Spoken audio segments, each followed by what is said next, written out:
과일로 탄수화물을 구성해도 될까요? 꿀은 설탕과 다르게 건강한 식품이 아닌가요? 식이섬유는 칼로리를 어떻게 잡아야 하나요? 단호박, 팥찐빵입니다.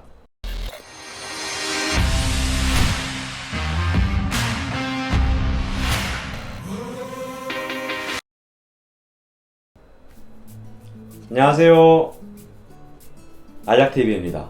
제가 유튜브를 하면서 가장 많이 들었던 질문 중에 하나가 이러한 음식 먹어도 되나요? 였습니다. 그런 의미에서 오늘은 영양성분표 보는 방법을 알려드리고 탄수화물에 대한 개괄적인 설명을 드리도록 하겠습니다. 어떻게 보면 식단을 구성하기 위해 가장 기초적이고 중요한 내용이고요. 그런데 많이들 어려워하시더라고요. 최대한 이론적인 부분을 배제하고 구독자님들께서 궁금해하시는 부분들을 짚어드리도록 하겠습니다. 우선 영양성분표를 예시로 한번 보겠습니다. 영양성분표에 탄수화물로 표시된 것은 당질과 식이섬유를 포함하는 개념입니다. 예시로 고구마 말랭이 성분을 가져와 봤습니다. 탄수화물 43g 중 식이섬유는 4g으로 확인되고요. 식이섬유를 뺀 39g이 당질을 의미합니다. 당질은 인체 내에서 1g당 4kcal를 내는 모든 탄수화물을 말합니다. 식이섬유는 소화가 안 되고 배출되는 특성을 띠기 때문에 일반적으로 에너지를 내지 않습니다. 하지만 현행법에서는 식이섬유를 1g당 2kcal로 잡으라고 제시하고 있는데요. 자세한 이유는 추후에 살펴보도록 하겠습니다. 그럼 지금부터 당질을 살펴보도록 하겠습니다. 당질의 종류로는 단순 탄수화물과 복합 탄수화물이 있습니다. 단순 탄수화물은 영양성분표에서 당류로 표기가 되고요.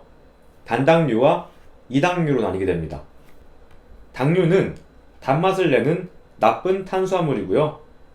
1일 총칼로리의 10% 미만으로 제한하라고 권고되고 있습니다. 물론 스포츠 영양학적으로 쓸모가 있는데요.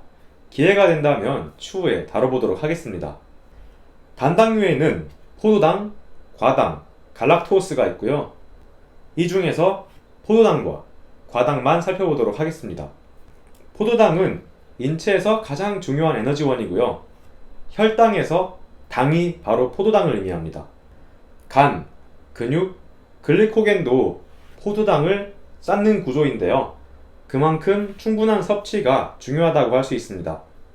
그렇다고 포도당 단일 제제를 드실 필요는 없습니다. 왜냐하면 우리가 먹는 곡물들이 대부분 포도당을 쌓아서 만들어진 녹말이기 때문입니다. 이러한 형태의 복합 탄수화물을 섭취하는 것이 건강에 더 이롭습니다. 과당은 과일, 음료수, 디저트 등에 많이 들어있고요. 포도당보다 훨씬 단맛을 냅니다. 혈당을 올리지 않는다는 장점이 있지만 포만감은 거의 없는 편입니다. 흔히 디저트배는 따로 있다고 말을 하는데요. 아마 이러한 이유가 아닐까 싶습니다. 과당은 근육이 아닌 간에서 1차적으로 대사가 됩니다. 간에서 글리코겐을 채우고 나서 남은 과당으로 지방간을 합성합니다. 이러한 이유 때문에 최근 비알코올성 지방간의 주요 인자로 과당의 과도한 섭취가 주목받고 있습니다.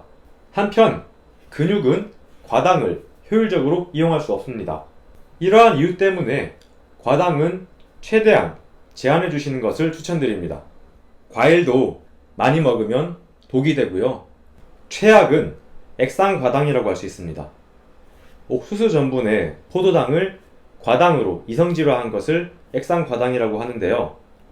단맛이 훨씬 강하고 저렴합니다. 그래서 단맛을 내는 식품 첨가물로 많이 쓰이게 되는데요. 최대한 제한해 주시는 것을 권장드립니다. 구독자님들께서 과일로 탄수화물을 구성해도 될까요? 라는 질문을 많이 해주셨는데요. 추천드리진 않습니다. 앞서 말씀드렸듯 과일에는 과당이 많이 포함되어 있고요. 근육에서 에너지를 내는데 효율적으로 쓰이지 않습니다. 그렇기 때문에 곡물을 주요 탄수화물 근본으로 잡으시고 한 끼, 두 끼 정도를 과일을 추가해 주시는 형태로 구성하시는 것이 좋습니다. 단당류로 탄수화물 로딩을 해도 되는가? 이런 질문이 있었는데요. 안 됩니다. 로딩은 일단 탄수화물 섭취량이 굉장히 많고요. 단당류는 흡수 속도가 너무 빠릅니다. 근육이 처리할 수 있는 양은 시간당 정해져 있는데요. 이것보다 너무 많은 당이 한꺼번에 들어오게 되면 지방으로 전환될 확률이 높아집니다.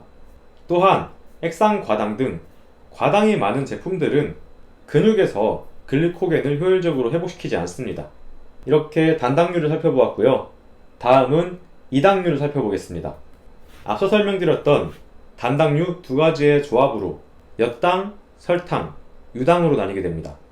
엿당은 포도당, 설탕은 포도당, 과당, 유당은 포도당, 갈락토스, 이렇게 두 가지씩 조합이 된 형태입니다. 마찬가지로 당류에 속하며 혈당을 빠르게 올리기 때문에 단당류와 본질적으로 크게 다를 게 없습니다. 적절히 제한해 주시는 것을 추천드립니다. 꿀은 설탕과 다르게 건강한 식품이 아닌가요? 궁금해 하시는 분들이 많더라고요. 물론 비타민 등 다양한 무기질이 있어서 건강상의 이점은 있습니다. 하지만 본질적으로 설탕과 다를 게 없는데요. 왜냐하면 꿀의 80% 정도가 당류입니다. 그렇기 때문에 꿀도 적절히 제한을 해주셔야 됩니다. 다음은 복합탄수화물입니다. 복합탄수화물, 녹말은 우리가 주식으로 삼는 대부분의 곡식들의 포도당을 저장하는 방식입니다. 수많은 포도당들이 가지처럼 연결돼서 녹말을 형성하고요. 소화가 오래 걸리고 포만감이 지속된다는 장점이 있습니다. 또한 혈당을 안정적으로 올린다는 장점이 있기 때문에 복합탄수화물은 일반적으로 좋은 탄수화물로 간주됩니다. 혹시 식품 첨가물로 사용되는 덱스트린을 들어보신 적이 있으신가요?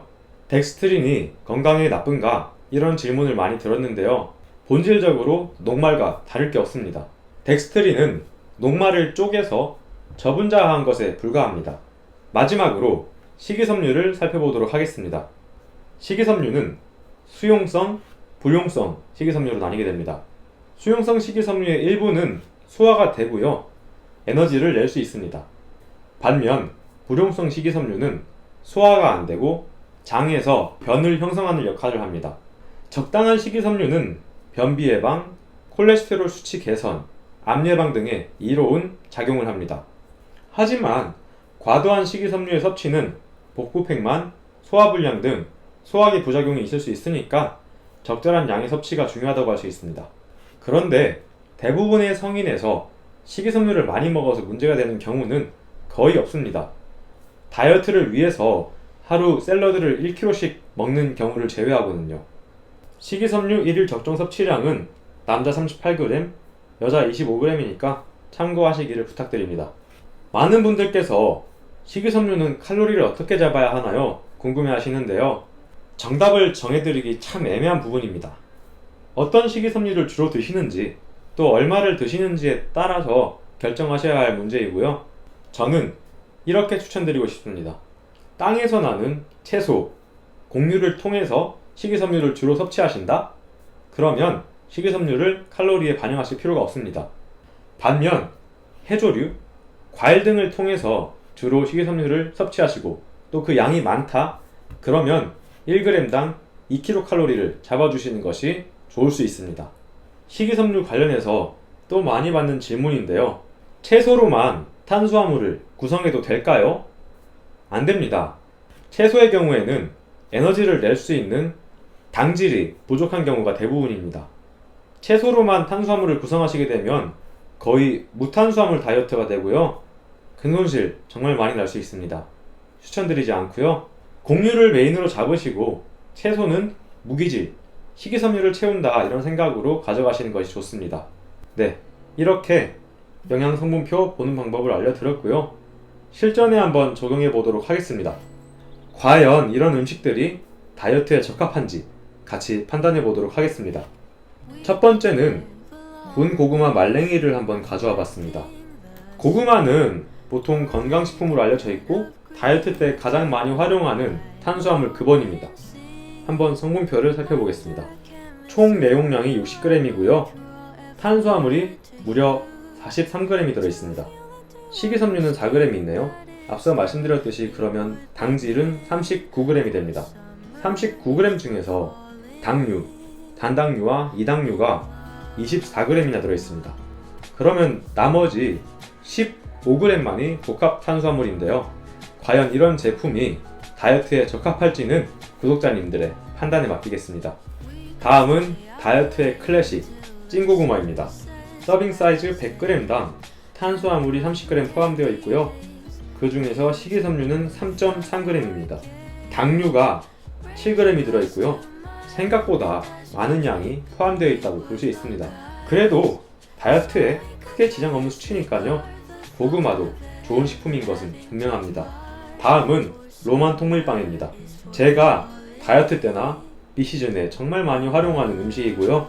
100g당 탄수화물이 42g 들어있고 식이섬유가 6g 포함되어 있습니다. 당질은 36g이 들어있고요.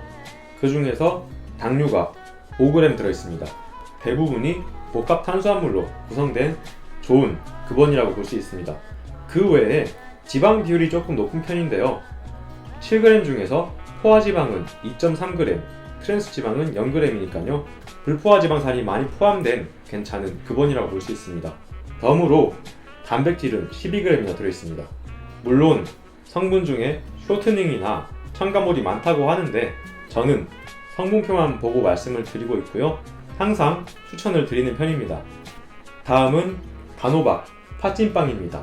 100g당 탄수화물은 50g 들어있고요.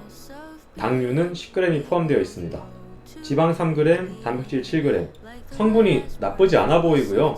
당류 10g이 조금 걸리기는 한데 운동 끝나고 이렇게 하나 정도 먹는 것은 괜찮아 보입니다. 영양 성분표를 보실 수 있으면 다이어트가 참 편해집니다. 먹을 수 있는 음식이 생각보다 많다는 것을 알 수 있게 되니까요. 오늘의 영상은 여기까지였습니다. 시청해주셔서 감사합니다.